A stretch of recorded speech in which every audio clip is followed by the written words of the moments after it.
Oh, hello, a very good evening, everybody, and welcome along to this week's episode of Tea and Talks. We're a day late once again. We have a COVID situation in my household that kicked off a mere 15 minutes before the stream was due to start last night. So, yeah, apologies for that. Things are back under control. As always, we're live tonight. Hopefully, Facebook, facebook.com/Tea and Talks. We're on Twitch at Tea and Talks, YouTube as well. And Jason's with me as always. Jason, how are we doing tonight? Yeah, I'm doing fine. I'm currently checking to make sure all the streams are working on all the platforms we are there. So this is the second show we've done with our new streaming platform. The first one went pretty well, although we didn't catch all the comments on that one, which was a real shame. So we'll double check and make sure everything's working. But yes, unlike my household, I had a pretty good weekend, as we know, and we'll touch on that in a little bit. So. Yeah, that'll definitely be a topic for a conversation tonight, I would imagine. Welcome along to this week's show. We have quite a lot to discuss this week. Actually, it's been another reasonably crazy week in the world of trading cards in general. Maybe not quite so much baseball specifically, but there's some tie-ins there. We've got some ground to cover. So, I guess question number one: where do we want to start? Because there is a lot to go. I know there's so much there. I think we almost have to start with the whole Pokemon thing, because that was the biggest news, and we had to wait on that one to find out what the hell happened, and if it was a real box of Pokemon first edition. Indeed. So yeah, for those who may have missed the story, I think we touched on it a couple of weeks ago, or maybe even last week. I can't quite recall. Doesn't matter. So venerable internet windbag, Logan Paul, he picked up a supposed sealed case of Pokemon First Edition cards, which was wrapped and authenticated by BBCE, Baseball Card Exchange, who are quite well known in the baseball card collecting sphere for authenticating and wrapping mostly junk era sealed boxes and sealed cases. So the idea being that they verify that it's as factory sealed, despite the fact it's however old. There was a lot of conjecture in the Pokemon card collecting community that this box was fake. Lots of videos popped up after Mr. Paul paid $3.5 million for this case. Lots of red flags with it, lots of issues. And yeah, in the last week, I think just over the weekend, Friday, the box was opened and it was indeed found to be filled with boxes of Pokemon cards, but inside the boxes of Pokemon cards were G.I. Joe cards. So it was completely fake, completely spurious. And yeah, lots of egg on face everywhere.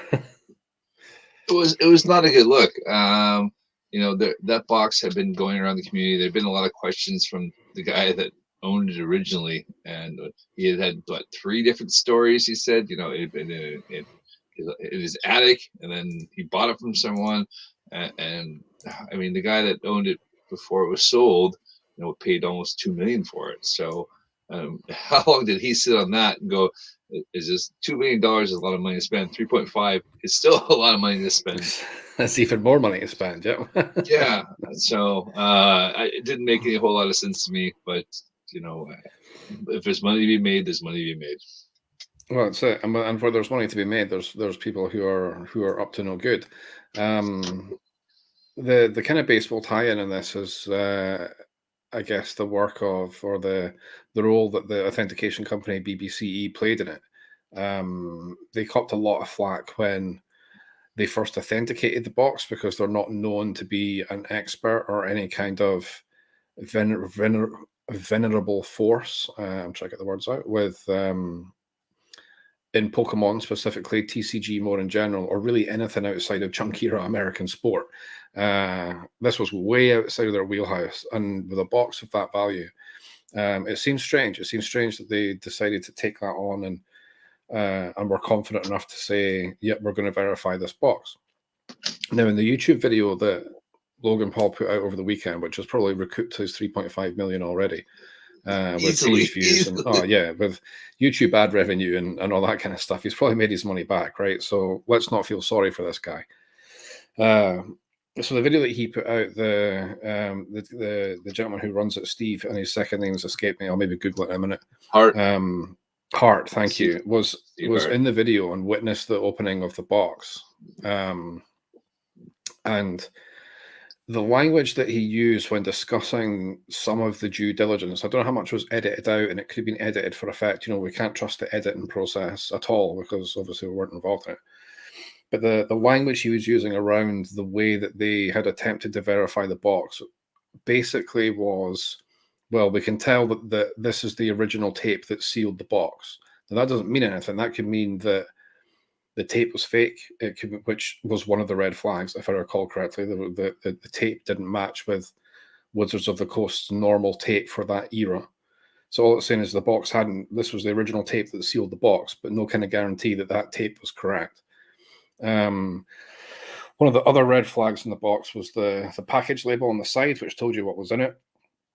And all they said around that was that the label had been on for a while. It was aged appropriately along with the box and along with the tape that was on the top, and it hadn't been tampered with or changed in any way. But again, made no mention of the fact that there was no steps to verify that label as authentic. And another one of the major red flags that the community picked up on was that the box was labeled as a first edition box.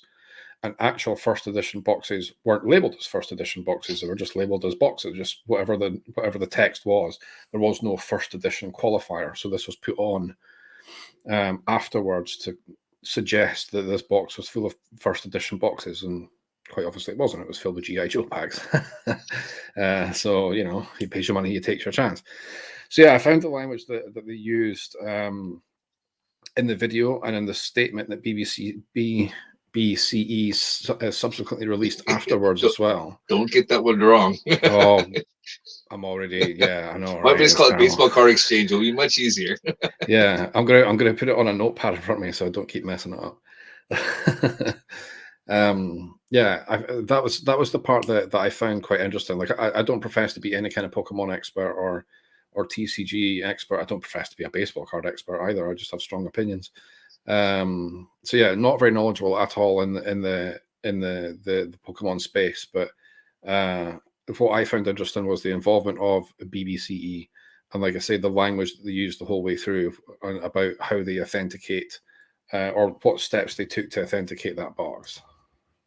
I think that was the most interesting part. I could have cared less if it was Pokemon cards or not, but the fact that they kind of went through his process of looking at it and going, the tape had been there obviously long enough that it is melded with the box and everything like that there, and that was a real kind of interesting process to see how he does his job, because obviously if you have a wax box and you say it's original and you get it wrapped by him or who's the guy, Kurt Christensen of Ripping Vintage, they obviously have the same idea RVP there. They use the same thing there, so it was just really kind of interesting to see the thought process behind it and what they look for and what they not, because obviously if you've got junk era stuff from say like 83 Tops, everyone searched every one of those packs for the Sandberg Boggs and Gwyn rookie, and so you wouldn't want to be buying a box of that without having that verified there. So I thought the process was interesting. I would have loved to see more of that there. I did enjoy watching him down a bottle of wine as quickly as possible as they were opening the cards. Yeah. I mean, since this has happened, right? It's been widely reported that he's been refunded. So the sports card collector that he bought them off is apparently a friend. I guess everyone wants to be Logan Paul's friend.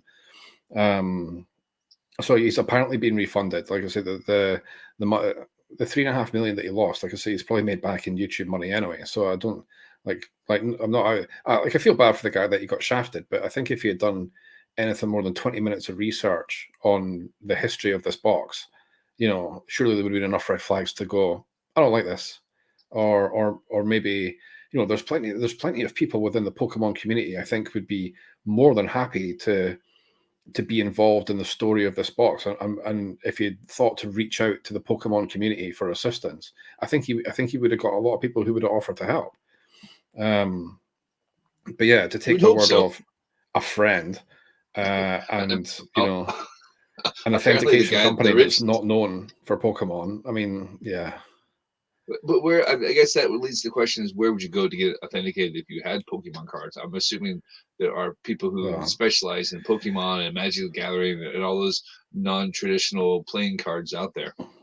yeah, I mean, PSA would be the go-to. PSA or Beckett, they'll do that authentication for you. I mean, they all have different specifications and different they have different arms of that business that specialize in authenticating either autographs, whether it's in-person autographs or baseball cards or Pokemon cards or whatever. They have those expertise. There is another known sealed case of first edition that is in circulation, and it was authenticated by PSA. As part of the authentication process, they opened it. They actually they cut the tape on it to authenticate it, but all done in like a very controlled environment. So it still can be marketed as factory sealed. It was only opened under controlled conditions by an authenticating company to authenticate the contents of the box. I'm guessing they didn't want to pay that $100 and year-long wait to get their stuff authenticated. Yeah, I mean I mean if you're dealing in $3.5 million boxes of cards, I think they're going to fly somebody out to you, right? yeah, exactly. I'm sure that's the case now. So you're not going to post that thing on USPS, are you? You're going to pay for the extra insurance on that one just to make sure. So yeah, exactly. Yeah, yeah. I see. Now that you mentioned that, obviously, I wonder if they did approach them and they said they would have known the backstory of that, because I'm sure somebody would have within that. And they're like, we're not touching that the 10-foot pole, but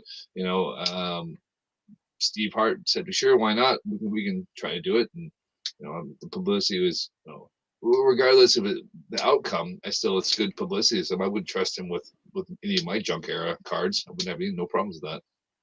Yeah, I mean, they say that any publicity is good publicity, but in the case of this story, and I guess another story that we're going to get onto this week, I'm not sure that's entirely true. In this industry, in the trading card collecting sphere, you're only as good as your reputation will allow. And as soon as you can deliver the best possible service in the world, but as soon as your reputation becomes tarnished, especially if you're involved in something like authentication, then you're going to see a hit. I mean, looking at like some of the commentary and some of the US card groups that I'm in and stuff, a lot of people are rallying around Steve and BBCE and taking the opinion of, well, this was outside of their area of expertise. It was, still trust them with baseball stuff and whatever. And I think there's probably be quite a strong swell of that kind of support, and you can kind of understand why. But it still begs the question, if you don't consider yourself an expert in that field, like, why the hell are you going and authenticating possibly like what was considered a holy grail box of cards? Do you know what I mean? It's like this would be like finding a boxes of Mickey Mantle on the bottom of the Brooklyn River. That's exactly the analogy I was going to go with. Yeah, it's like I just beat you to it. Yeah, you managed to get it. I was stumbling over it. Yeah, I was like, yeah, if it somehow managed to waterproof a box of 52 mantles and you went and found it, like that, that it's the Pokemon equivalent of that. And it's you just need some good scuba gear and a hairdryer to get that stuff. That's it, man. Yeah, one of those new Dyson ones that's like £400. But yeah, like if you're not massively confident in what you're doing, like to go and authenticate what like I say, which was a holy grail box of cards, essentially, that's kind of crazy. I'm on their Twitter just now, and so this is a statement that that Baseball Card Exchange put out on the 13th of January, and they haven't tweeted since, which is interesting. So again, pay close attention to the language. In March 2021, we were asked to provide our good faith opinion and verify that the Pokemon case had not been previously opened or tampered with. So again, no mention there of genuine, just opened or tampered with. We evaluated it, and in our opinion, the case was in its original state. Again, not saying it's authentic; they're just saying it hasn't been opened and resealed. This past Saturday, we opened the case to verify our opinion, and we were extremely disappointed to learn it was inauthentic. We have authenticated tens of thousands of sealed card products for nearly 20 years and have meticulously developed a structure and framework to provide our expert opinion. We are reevaluating our approach to all sealed cases going forward. We have also decided to halt the review of Pokemon or Yu-Gi-Oh cases or boxes until we assess and revise our processes to avoid this happening in the future. There you go. That was our Twitter statement on it. So no mention of, yeah, we were there to authenticate it was a genuine box. They were just there to say it hadn't been tampered with and it was in its original state. A fake state, right? But that's so the language around it is pretty funny. Pretty funny. They have a very good lawyer to make sure you don't step in it. Let's put it that way. Yeah. They worked enough for hours to make sure we didn't say that. And you know, there's nothing saying that someone in 1999 took those cards out and put in those G.I. Joe cards in there anyways, and would have 20 years of wear and tear on it. You wouldn't think about it. Yeah, exactly. Yeah, like nobody's saying the box isn't old. Like you know, it's an old box. You know, you can tell that if you've seen the pictures or seen the videos of the box. You know, the tape is that sort of, it's starting to where it's sort of dry and crack a little bit, and the product label that's on the side. You know, you can see the corrugation of, if that's the right word, of the cardboard that's underneath it. So it's not like the box was only, you know, fakely constructed. You know, maybe 2 or 3 years ago. The box is the age that the box is, and nobody's disputing that. It's the fact that it was faked all those years ago, and you know, now it's somehow made it. Well, we've got to this, not somehow. Now we've got to this point with it. So yeah, I mean, pretty wild. As far as we know, I mean, it quite possibly could have been faked 20 years ago, and so when yeah, it came exactly, to exactly was, yeah. And you know, everyone would have thought, okay, yeah, it's authentic, but yeah, I mean, it could have been some guy scamming little kids other Pokemon cards and sticking G.I. Joe cards there instead. Yeah. So the box has changed hands only a few times since it was created, I guess is the right way of putting it, in the mid-90s, I suppose. Whenever, let's see, I don't even know when Pokemon cards came out. It was in the 90s sometime. It was the late 90s there, and they were saying how if you were a dealer, you were only allowed a case at a time or 2 cases at a time, so you couldn't actually get a whole lot of them. So you would have had basically someone buy the box and then have their shop close, and then be like, all right, well, I got that. I'll sit in these for 20 years and see what happens. Yeah, or you buy a case and keep it for yourself, and you buy a case and you sell a case. But yeah, you know, there may be other cases floating about. You just don't know. But yeah, very interesting. I think the involvement of BBC is. I mean, we'll never find out the story as to why it was them and not PSA or not Beckett or not CSG or something, who are obviously big in the comic book space and stuff. Like I don't know. We'll never find out why. Maybe they did all look at it and go, "We ain't touching that." Or I think that's exactly what it is. That, you know, they would have done the back history, and it came down to the baseball card exchange and said, "Sure, why not? We'll give it a shot here." You know, but they might not have the, you know, Pokemon cards are their strength. Fair enough. Yeah, exactly. Yeah. So yeah, there's a fun way to bounce around $3.5 million, which he apparently got back. And then probably doubled with his YouTube views. Well, yeah, with his YouTube views and whatever else. Yeah. So yeah, let's not. I mean, I guess like for the sake of the story, it kind of sucks. It's a shame, because that would have been a hell of a find if they had found another sealed case of first edition Pokemon cards. That would have been a pretty cool thing. You know, it's an interesting story. So. But now, do you think if it was real, do you think they would have opened a pack?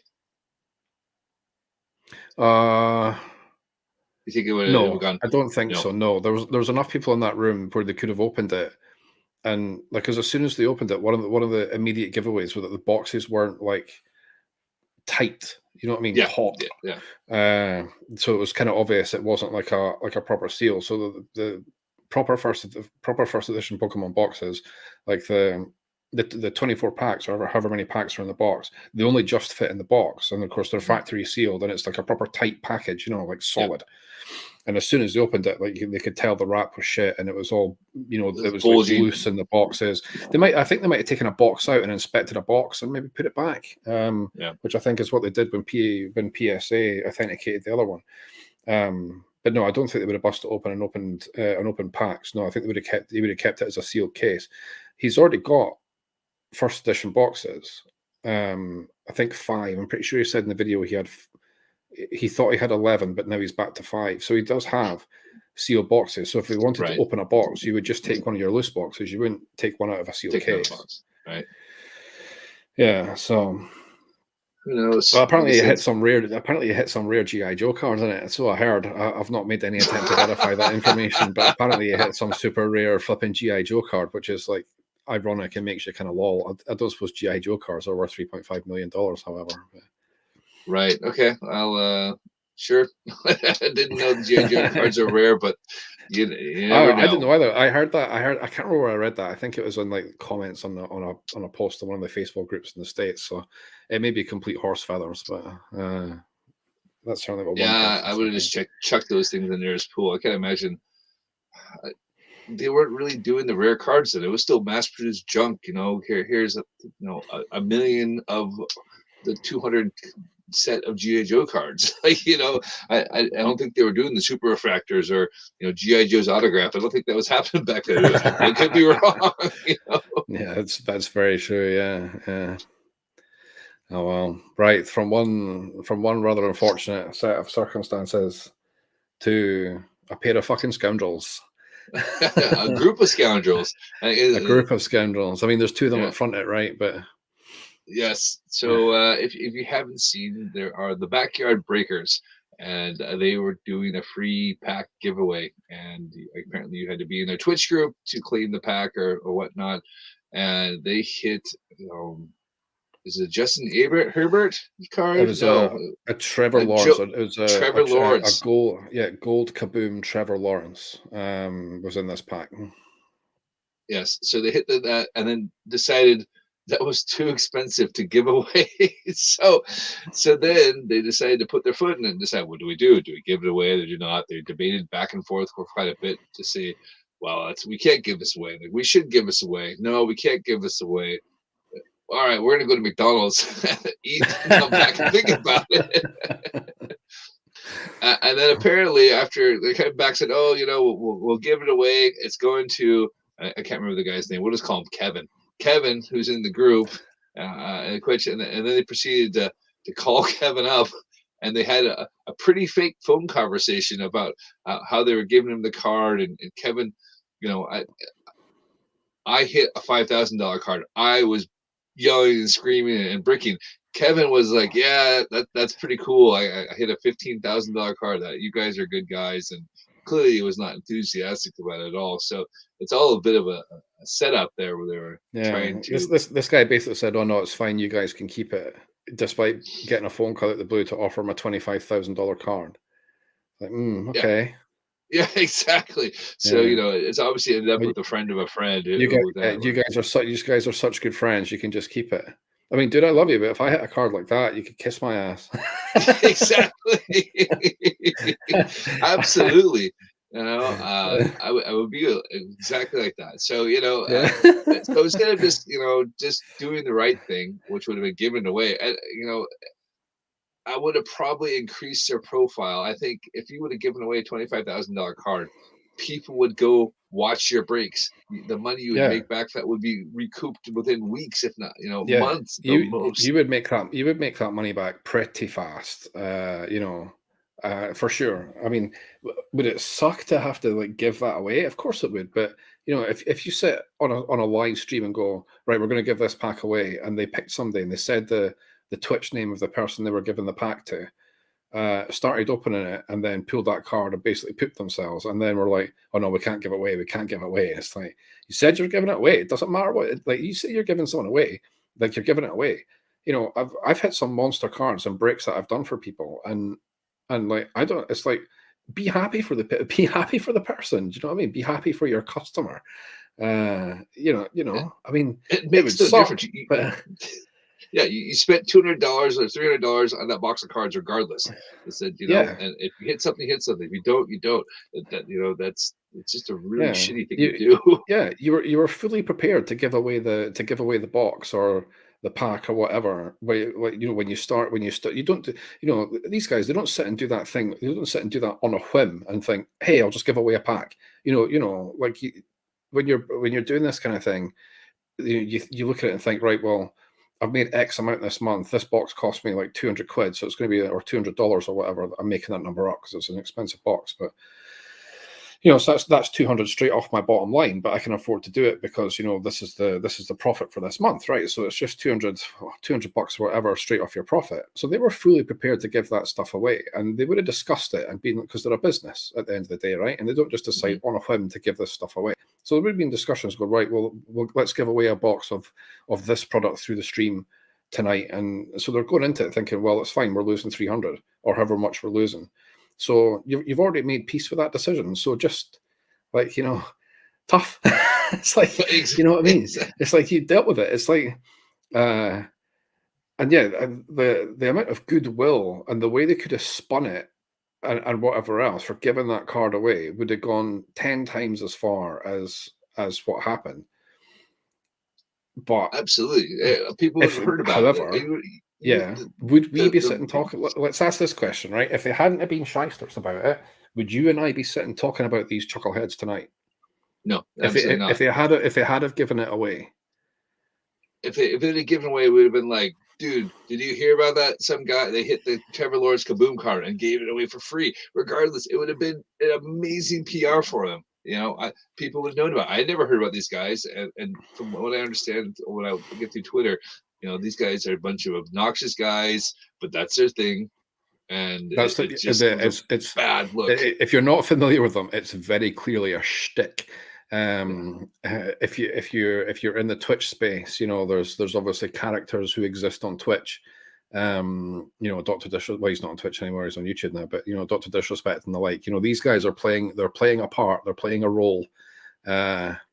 That role being a pair of pricks. Being perfectly honest, it was the crop tops that did it for me. And it was just like I was like, oh man, I've seen a few breakers go shirtless in these things now, and I was like, I would not buy from your breaks because please put clothes on. You're clearly making money in these breaks. Buy some clothes. Buy some fucking clothes. Yeah, I mean, they're doing it, they're playing the whole car bro thing, right? Okay, and that's fine. Some people like that shtick. Some people I'm not a fan of it, so that's fine. I'll take my hard-earned dinero elsewhere, right?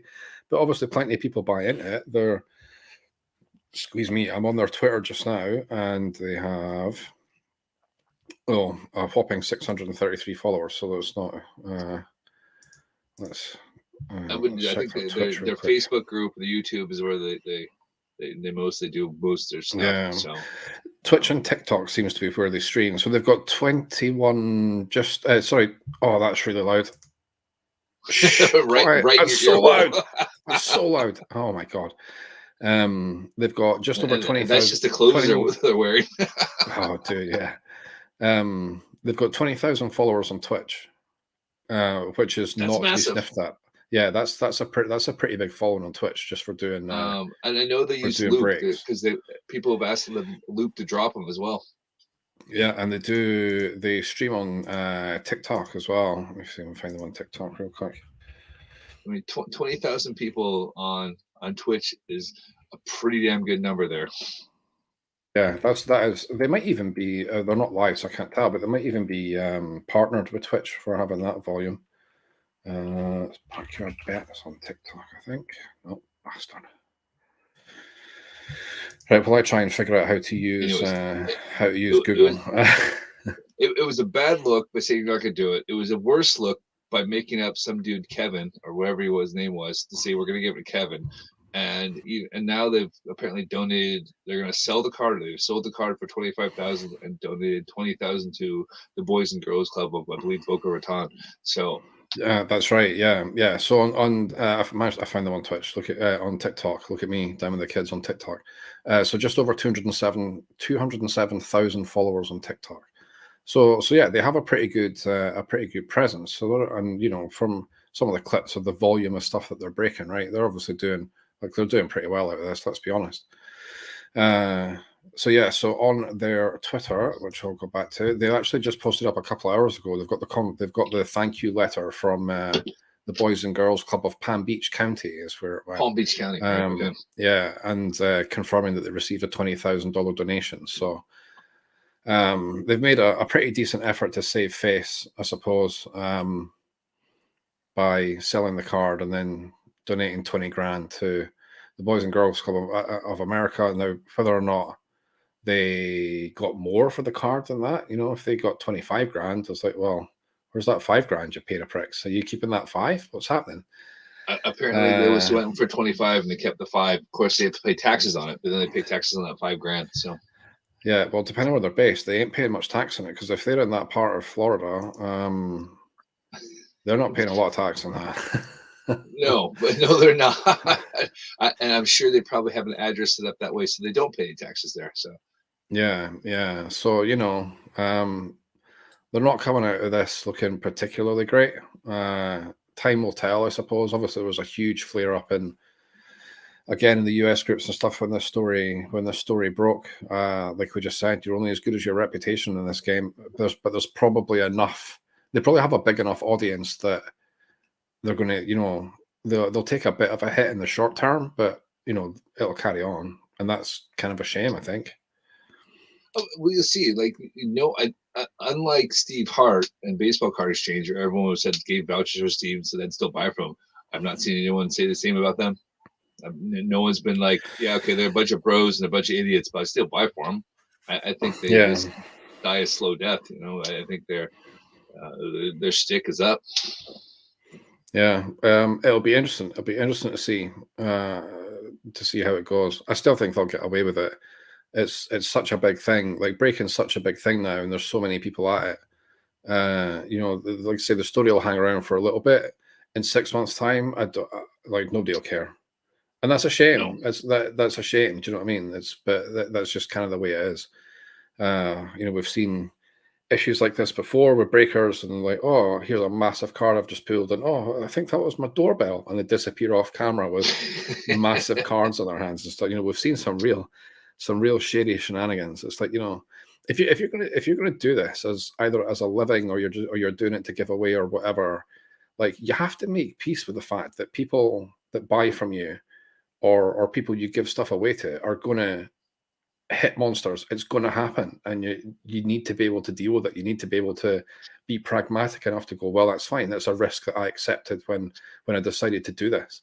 You know, you can't have your cake and eat it. You can't, you know, make probably pretty good money off of breaking boxes and doing box breaks and stuff, and then, you know, trying to win curry favor with your community by giving stuff away, and then you renege on that because you pull a pretty big card. You know, you can't go into it with that attitude. You just got to accept that the people you're dealing with are going to hit better cards than you, because that's the odds. You know, if I opened one box a month, you know, I break 10. It's like, so automatically it's like I'm opening 10% less, and that's real small fry compared to what these guys are doing. You know, I've seen breakers open 40 cases of a product in a weekend. You know, but you know, before it releases on the Friday, and before I've even shipped it out on Monday, other breakers in the States have opened 40 plus cases of the stuff, and it's like a non-stop 48-hour thing where people just took breaks to you know,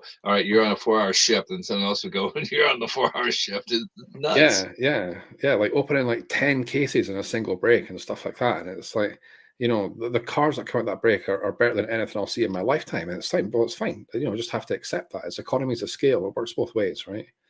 Yes, absolutely. So yeah, I hope you're right. They shouldn't really be allowed to. They shouldn't be allowed to get away with it. It's very nice they made a charitable donation and whatever else, but at the end of the day, if they were legitimately giving away that pack on Twitch as they plan to, somebody is out a 25 grand card, and that's a shame. Yes, yeah.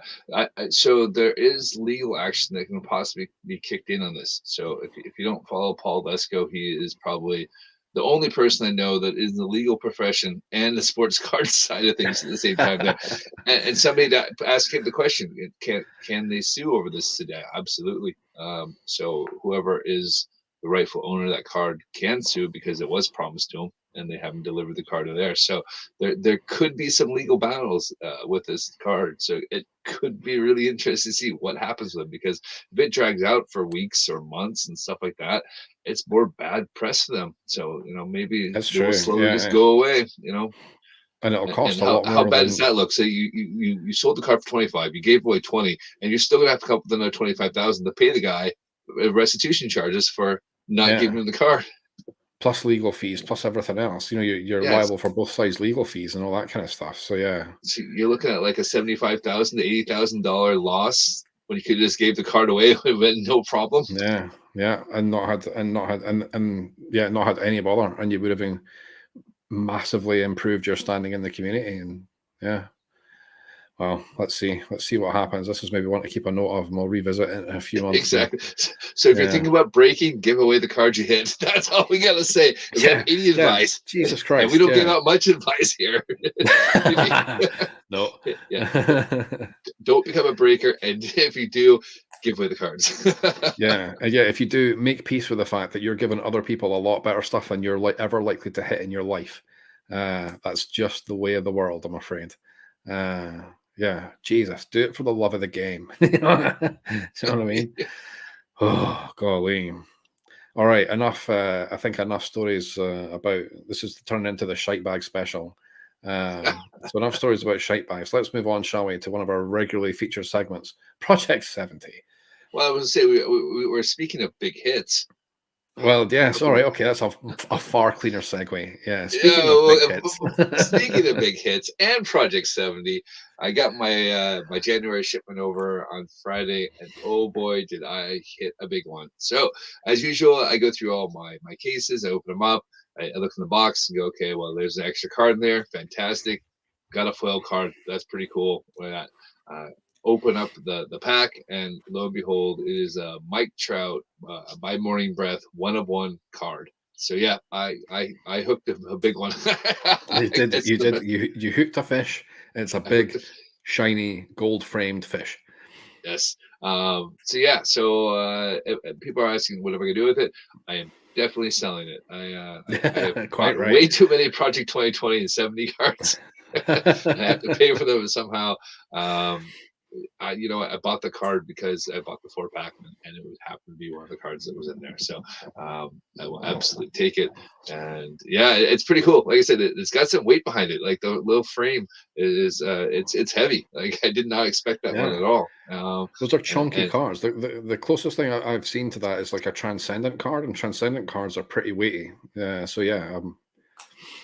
So I guess we should explain, just in case people don't know. So when you buy a Project 70 card direct from Topps, you have a choice of hitting, I guess, there's like two parallels you could hit without buying, so forgetting like artist proofs and stuff like that, artist autographs, let's take them out of it. If you're buying just a normal base card, you have a chance to pick up one of two parallels. So you can hit a rainbow version. What the hell? The one my of 70 computer's making noise. That's not a good sign. No. Right, I'm doing this. When I see the fire in the background, wow. I'll be worried. I was so mad. Like one of my tabs just started shouting at me. I didn't even do anything. Oh, that was awful. It's completely thrown me off my stroke. What was that? Yeah, so if you buy a normal base card of Project 2020, you have a chance of hitting a foil, and like you said, there's 76 of those. 70 of the 70, of course. Project cards. 70. I'm being a twat. Yeah. So you have a chance to hit a numbered out of 70 foil, or each one also has a gold framed 1/1. Correct. And it was the gold framed 1/1. The gold framed 1/1. Yeah, I made the mistake. Morning Breath that you hit. Yes, I made the mistake. I posted it in the Facebook group, and everyone went, "Huh?" And then I posted the back of it, and they went, "Oh, right, it's the 1/1." Oh shit! Yeah. So it was crazy. I thought I was pretty happy thinking that I hit a foil, and was thrilled about that. And then absolutely, it was breaking myself to find out it was the 1/1. So I'd like to keep it, but I like I said, it doesn't fit my collection, unfortunately. So. Yeah, you can just enjoy that base card, and yeah, the 1/1 can go in its merry way to somebody who'll appreciate it more. If I was in your position, I'd be doing the exact same thing. Yeah, it's fine. You bought the card with the expectation of getting the card, which you still get, right? This is a bonus. It's not like you get the 1/1 in place of the base card. You still get the base card. And you get the gold frame base card, yeah. Because obviously I had a heck of a mail day, and I'll go into that in a little bit. But I also posted in the main Projects 2020 70 group and posted in there, and there was a guy who said, Yeah, I hit the 101 and they forgot to put the base card in there. But I was not complaining because it Well, was yeah, getting played. yeah. You don't mind going and picking it up off of eBay for $25 if you rather than $20 from Tops if you've hit the gold frame 101. Yeah, he wasn't. He said it wasn't a big deal there, so he was pretty thrilled about that there. So yeah, so I hit that. I had bought the Ken Griffey Jr. and hopefully it will go here sometime soon.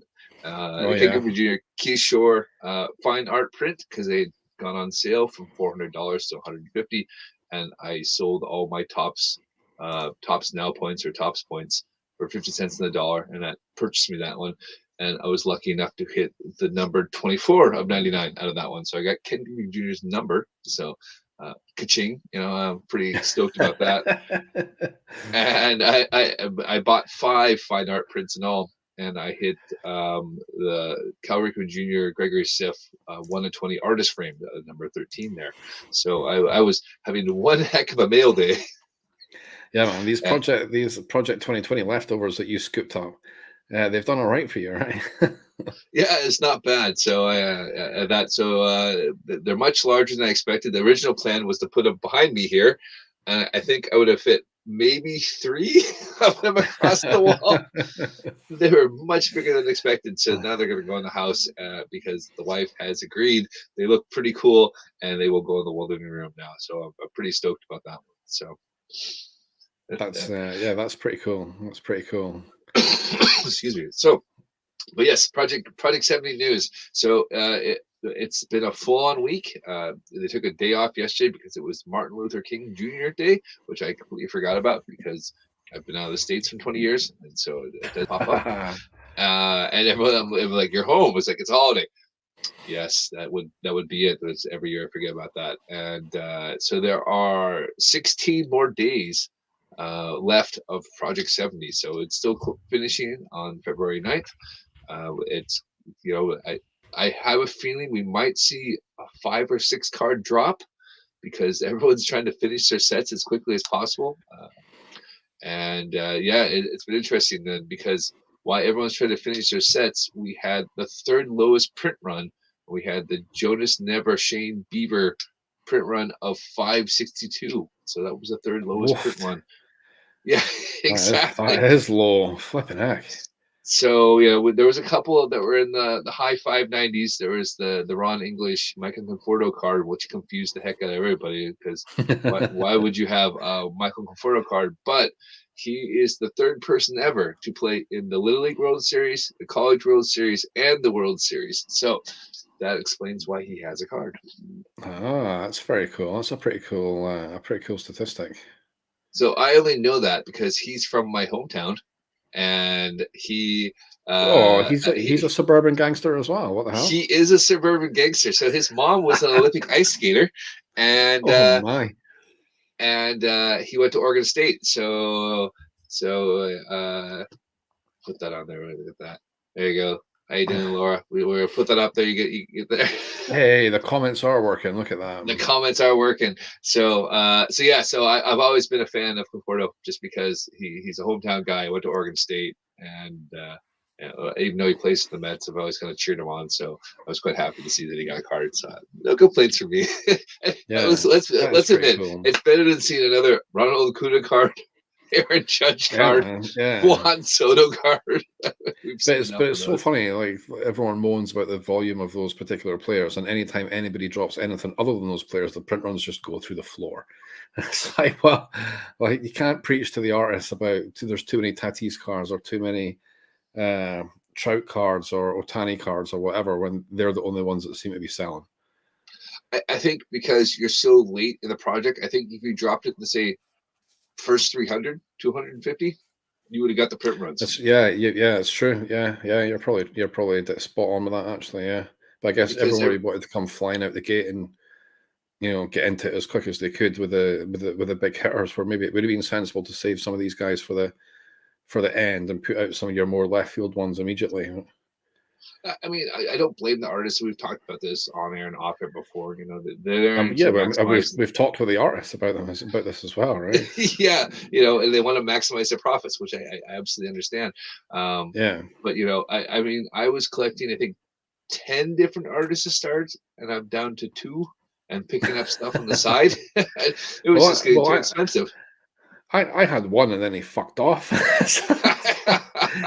Well, we all know the reason for that one. So as soon as he didn't buy his last card, he was done. Oh yeah, okay, yeah, it's true. Yeah, it's because I didn't buy one from Tops. That's why he threw the towel in. Yeah. But yeah, I mean, I was collecting quite a few players. I mean, I knew I was collecting Gregory Schiff from the start. I knew I was going to collect Alex Pardee from the start. A Futura grew on me, so I picked up his back cards. I'll collect, Lauren Taylor. I missed a drop or two of hers, so I'm going back to pick up her cards there. They've got to give us the preview of the shiny gold print poster that we're all going to get there. And I think when people saw that, they went, "Yeah, I can save some cash and just pick these up on the secondary market." Yeah. I think there's a few of those might end up on eBay. So I can understand why people kind of went, I really don't need to collect all these, and the poster's really not that important. So you start dropping there and really kind of going, all right, which artist do I really want to collect? And we have good news.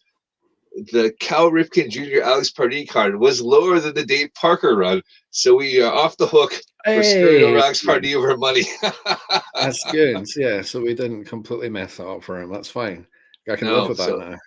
Yeah, exactly. So it's good to know that Dave Parker outsells Cal Ripken Jr. and we don't have to feel bad about it. There's a sentence I didn't think we'd be saying tonight, or indeed at any time. Yeah. So I was glad to see that our friend Paul Lesko had pointed out that they'd actually sold more.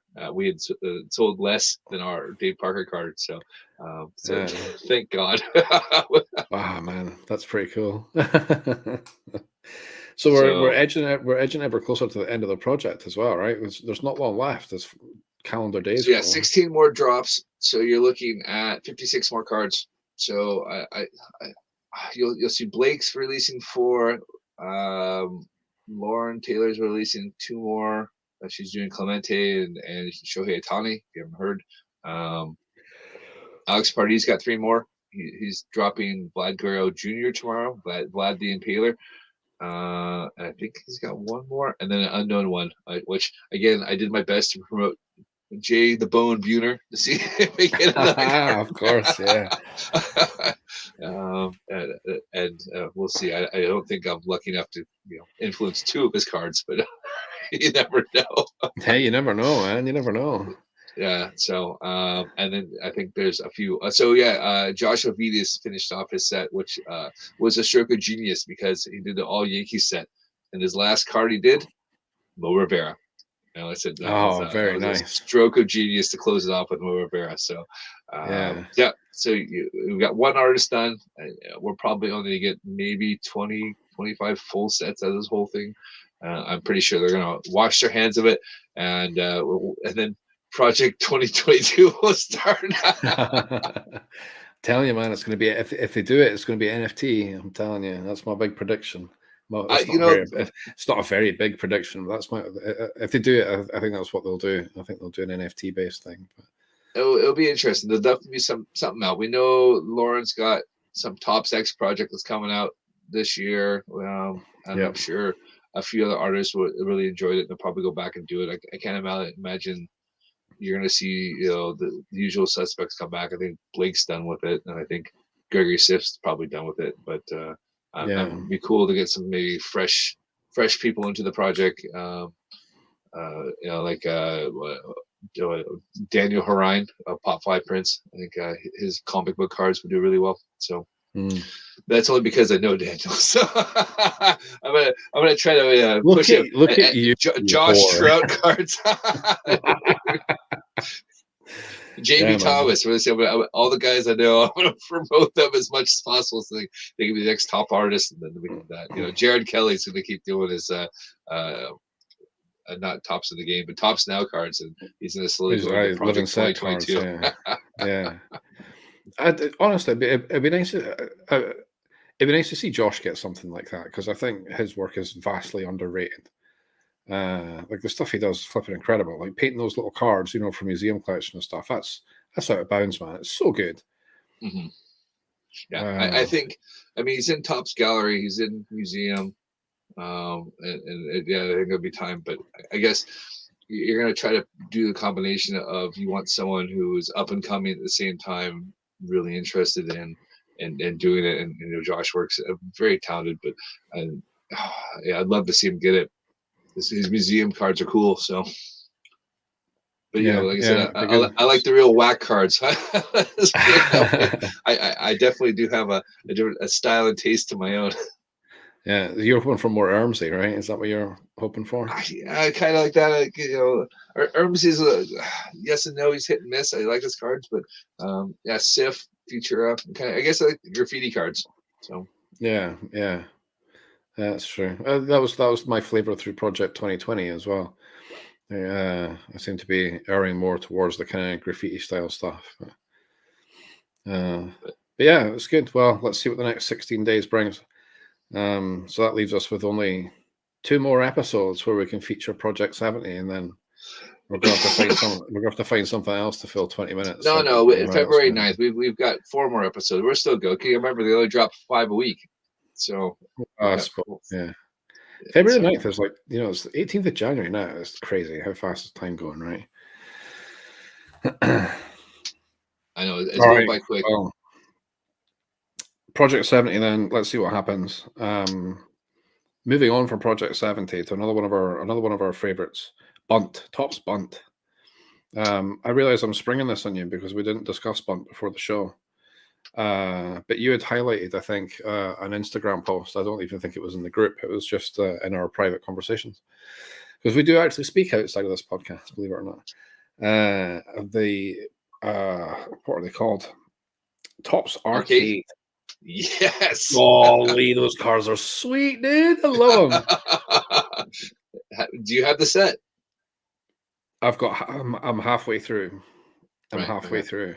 I've had a very tumultuous last sort of 72 hours, I think it's safe to say, with a whole manner of things going on.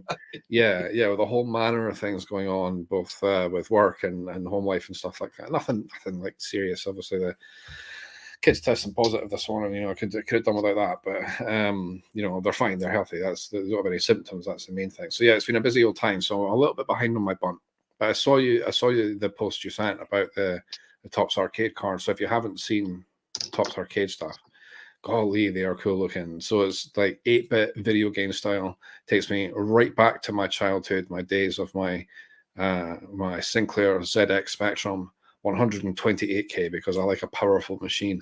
And then from there, I moved on to the Commodore Amiga 600 plus, because I was posh. I had a hard drive in it. And yeah, they take me back to the heyday days of gaming as a child. That classic kind of 8-bit style. They're all motion cards, which is super cool.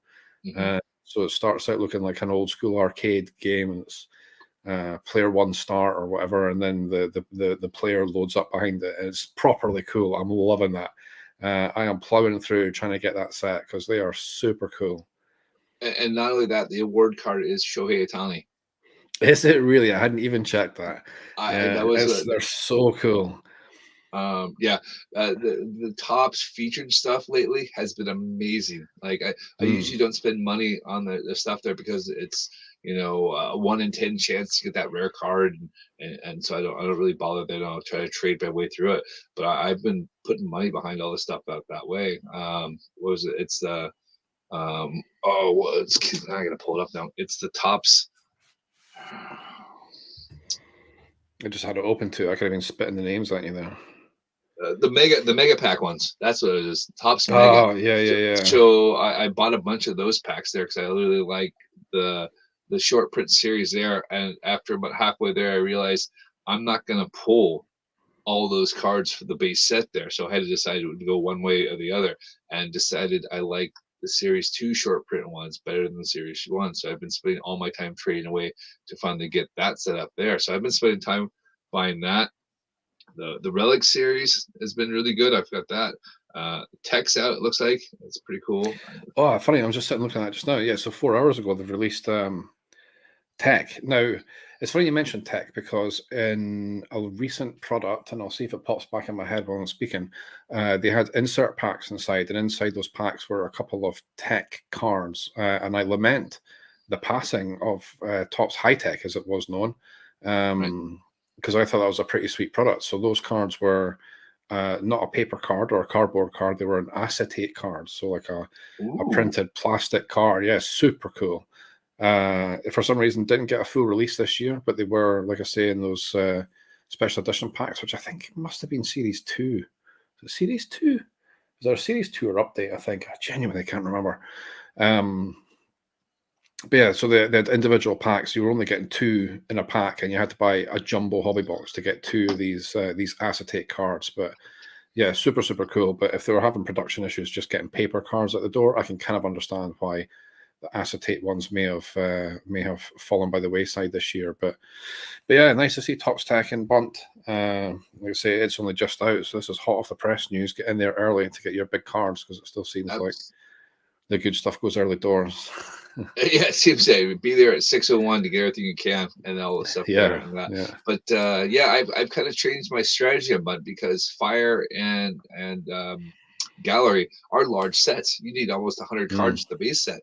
You've got to spend a lot of, I mean, in theory, 100 packs to get those all.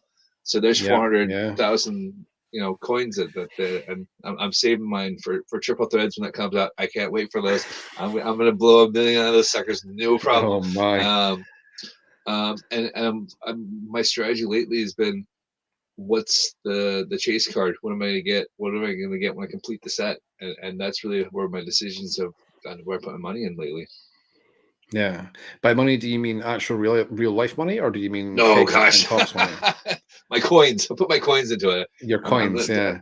I thought maybe you were feeling flush with your gold framed 101 Mike Trout, and you're just going to convert it all into Bunt money. And I'd be interviewing you as the big dog Topps Bunt user that we're desperate to get our hands on. No, unfortunately not. I won't spend any money in there. I like it. Maybe one of these days, but yeah, when we were talking about various things, when they were looking for 35 pounds for the diamond pack for the mega packs, and it was just like, no, I just can't do it. Occasional $5, maybe once a month, a $5 on something, sure, why not? But no, I'll spend my 1,000,000 coins on my 1,000,000 coins, yeah. and then build it back up again. That's it. Yeah, I broke the 5 million barrier the other day on my on my main account. Yeah, I've got over 5 million coins just sitting waiting to be rattled through something. It's going to take £1 and try to fill out that the arcade set. And this is only series 1. They already said there's a series 2 of the arcade set coming out as well. So that's going to be good times. Yeah, count me in. I thought the arcade set, I think, like I said, all the featured stuff I normally ignore. It's been really good this off season. I've really enjoyed that. And if it's even I don't like it, I've been chasing like the Mariner cards, and most people seem quite happy to give up their Kyle Lewis cards. I'll say all those shed longs you're hanging on to, dude. Just wait until that guy goes 40-40. You're going to be just like minted. He's got to sign with a team first. You got to remember, we need that season to start so he can sign with a team, and we'll be good to go. So. Yeah. I guess we should touch on lockout. There doesn't seem to be there's no signs of any progress, and we're not far away from where spring training would be thinking of being started, right? Sort of like maybe 6 weeks away from spring. No, 4 weeks. 14th of February is when it's supposed to. So Valentine's Day is when. Is that when pitchers and catchers are? Wow. Okay. So. Yeah, we're 4 weeks away. I would hope there was more progress, but again, no one's losing money yet. So I think we lose a month of a season. I think that's what's going to happen. Yeah. Just the fans are losing out, but why the hell would they care about the fans, right? There's been an interesting take from various people that are big in the sports media there. You can follow whoever you want to follow there for whatever reasons for that. But, it's hard you're having millionaires fighting with billionaires, and I'm all for the millionaires winning. Let's put it that way. So I can understand them wanting to pay bump. I mean, yeah, it sucks. Like I said, I think we've said this before. You eat ramen all the way through the minors, and then get steak as soon as you get to majors. So something's got to change for those guys. Yeah, definitely, yeah. Yeah, well, let's hope they get to some form of agreement. I mean, I don't suppose it affects the licensing in any way, so it's not really going to affect what we're here to talk about in the main. But of course, we're baseball fans first as well. Yes. So yeah, from that perspective, we certainly hope that they get to a resolution and we get some action, maybe some spring training games. That'd be good. Yes, and Topps has announced Series 1 2022 is coming out soon. They had the box topper out today. Yeah. Did you see that? I haven't seen it actually. No, I'll be honest, I haven't. They said it's coming out soon, but they haven't announced who's on it. They're taking guesses on who you think will be on the cover. Or the top Jesus, Wander Franco. You think it's Wander Franco? That's who it is. Series 1. It's gonna be the flagship cards is Wander Franco. Is that who it is? Is that right? No, they haven't announced it yet. Shit. Okay, I thought you were playing a game with me. No. That was Topps' tweet. Said, "Hey, Series 1's coming out. You want to guess who's on the box?" So I said I wasn't buying any unless it was Jay Buhner because I'm not buying anything. So. I tell you what, right? If 2022 Series 1 comes out and Jay Buhner's on the box, I'll buy that Mike Trout off you.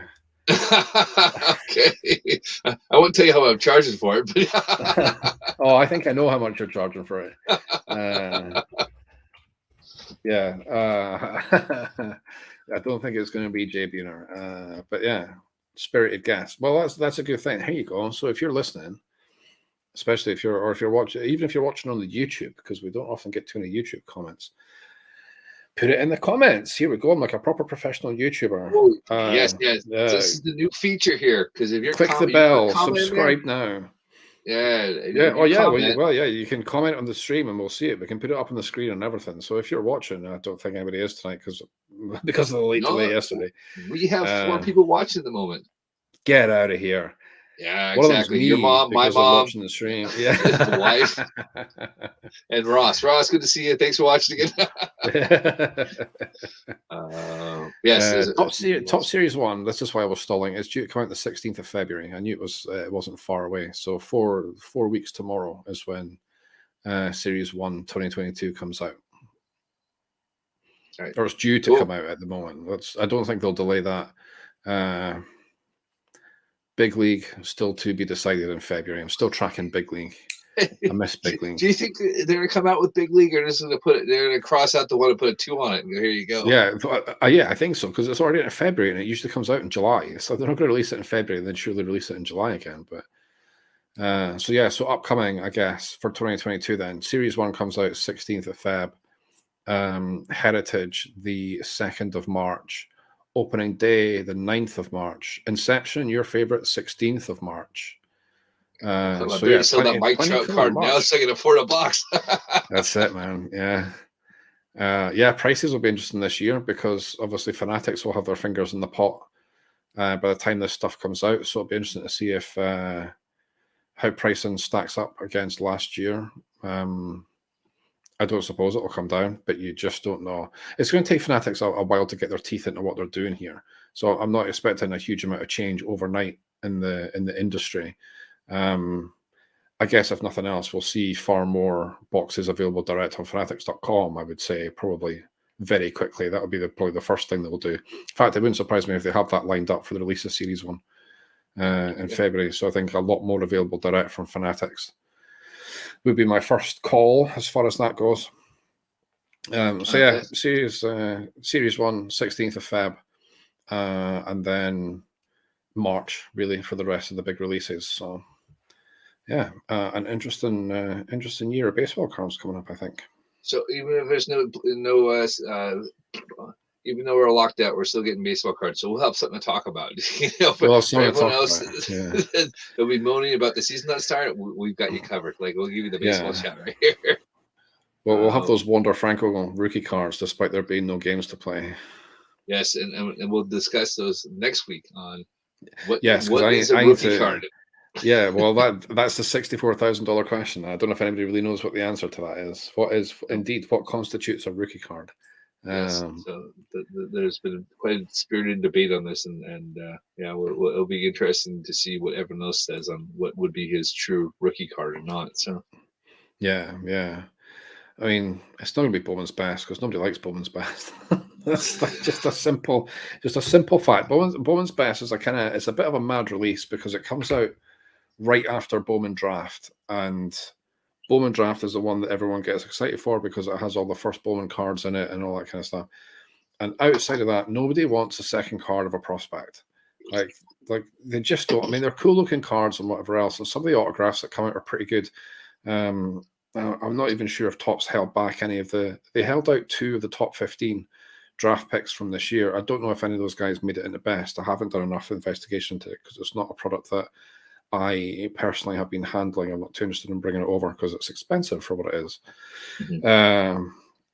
So to put a rookie card into a release like Bowman's Best in January of a lockout season seems mad, but they obviously probably made that decision 6 months ago, maybe more. Exactly, it would have been the whole thing.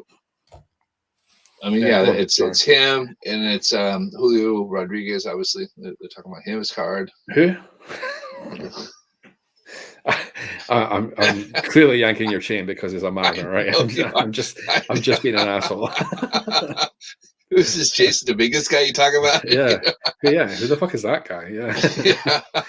So have you seen it? On the subject of Jason Dominguez, right? Real quick, have you ever seen him standing next to a regular-sized human? Yeah, I've seen that picture going around. Dude, it's frightening. He is a beast. Like you don't really get an impression when it's just a single picture on a baseball card, right? But when you see him next to a regular human, frightening. That kid is a unit. But I mean, I think that you same analogy works when you're watching the NFL and you see, well, you'll know well with Drew Brees being 5'10", and then he stands next to a lineman, and they go, those linemen are big.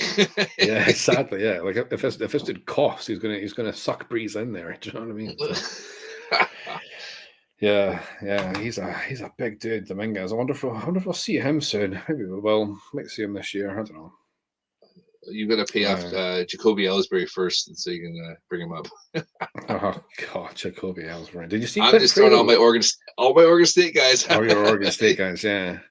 You see, I can't remember. I think it was Clint Frazier got ejected from the Yankees and then just got properly stuck into them on Twitter. Yeah. And like about how much it sucked and everything else. It's like, all right, dude, fucking behave yourself. Jeez, like you're a free agent in this league. All right. So before we go, we have a shout out, and my shout out is to Laura of LJ's Clubhouse, who put together the Topps UK checklist and got tweeted by Ryan Bracknell for his help with that. So Laura, congratulations. Oh yeah, I saw this late on today. It was a Beckett or somebody that tweeted her. I can't remember. It was Ryan Bracknell from Beckett. Yeah. So that's flipping awesome. Yeah, Laura, of course, previous guest on the show, friend of the podcast, as we like. Friend of the podcast, yeah. Friend of the show. So yeah, that's amazing. Yeah, funny, I caught that when I was speed scrolling through the group earlier on today. Yeah, that's massive. That's huge. So Topps, in their infinite wisdom, released a product with no checklist, and I'm sure she won't mind me saying, with the assistance of the ever passionate UK baseball card collecting community, put together the full checklist for the 2021 Topps UK product, and there you go. Picked up by Beckett, and it's on their site as the official checklist. So that's pretty sweet. That is really cool. That so much of the community has gotten a shout out for that, that's it's strange they haven't done the checklist. It makes no sense. My contact at Topps has ghosted me as per usual. Yeah, funny that. Maybe I'll get a response back from him, but who knows? So we need to start hammering these fanatics PR people now that we know who they are. To get somebody to come on the show. I don't care if it's somebody who sweeps the floor in the warehouse. I want somebody to come on. I think that'd be super cool. That's the guy we want to know. That's the guy that gets the stuff before he comes out to the UK. Hey, yeah, box true, dude, fell off the back of the truck, buddy. Yeah, let's see if we can pull that together. All right, fantastic. Well, so yeah, congratulations, Laura. That's super cool. Probably should have led with that, actually. That was my fault for skimming past it in the group earlier. But Yeah, it's always awesome. You might have had your hands full with other things of more importance, but yes, Yeah, yeah. don't worry I want about it. to We give got it covered. I want to give a quick shout out to Royal Mail, if that's okay. While we're shouting people out, so I sent a mislabeled box to a customer, which had a £300 plus box of cards in it. And because it was mislabeled, it never arrived at the gentleman's house. So I sent it. So I sent a correctly labeled replacement out. So that's fine. Customer happy, all that kind of stuff. But the incorrectly labeled box was returned to senders successfully today, and it appeared magically. So rather than being out a £300 box, I got it back. So big shout out to Royal Mail for being awesome, and the return to sender thing works. And the box was in pristine condition. So yeah. Thanks, Royal Mail. I don't know if too many people talk shit about you, but I've never had any issues. So. No, I've had like one or two, but hey, like otherwise, it's been fine. Now, Parcel Force, we'll cover that next week. yeah. Well, let's add that to the list. All right. In the list of the backyard breakers. yeah. Talking to scumbags, right? All right, awesome. Well, once again, a day late, but an enjoyable show nonetheless. We've managed to once again fill our magic hour. So, yeah, we'll round it out there for this week, I think. For those of you watching along live, all four of you, thanks very much. We will try and get back to our regularly scheduled spot next week. Hopefully, no more dramas, and we can get back to Monday night at 9 p.m. Podcast episode will be out tomorrow from 9 p.m. as well on Spotify, Apple Podcasts, wherever you pick up your podcasts from. You can keep an eye out for us there. You can watch us back on YouTube. We don't have a fancy YouTube URL yet. So the best place to go, probably Linktree. So linktree.ee/tea and tops, and you'll get all our links from there. So until next week, Jason, thanks very much again for being with us. Yep, thanks you guys, and for everyone that participated in the break last week. The cards will come out tomorrow or the next day. Or when you send us your address. Yeah, either way. So yes, so I have most people's address there. I will send the cards out tomorrow or the next day. It's been a crazy weekend, not as crazy as Graham's, but I've not had any time to go do that. And the cards will come. Don't worry, I'm not going to short you on those fire cards there. Man, we don't want to get the same reputation as these backyard breaker fellows. Right? Yeah, exactly. For that blaster box of Tops Fire that we opened. You know what? I like the cards. I thought they were great. Yeah, man. Well, that's it. You got your Mariners, right? I did. Yeah, my Kyle Lewis of all things. Yeah, there you go. Yeah, perfect. Yeah. All right, guys. All right, awesome. Thanks, everybody. Yeah, we'll see you next week. Monday, see you next week. Take care. Smash that like button. Oh, yeah. Like and subscribe.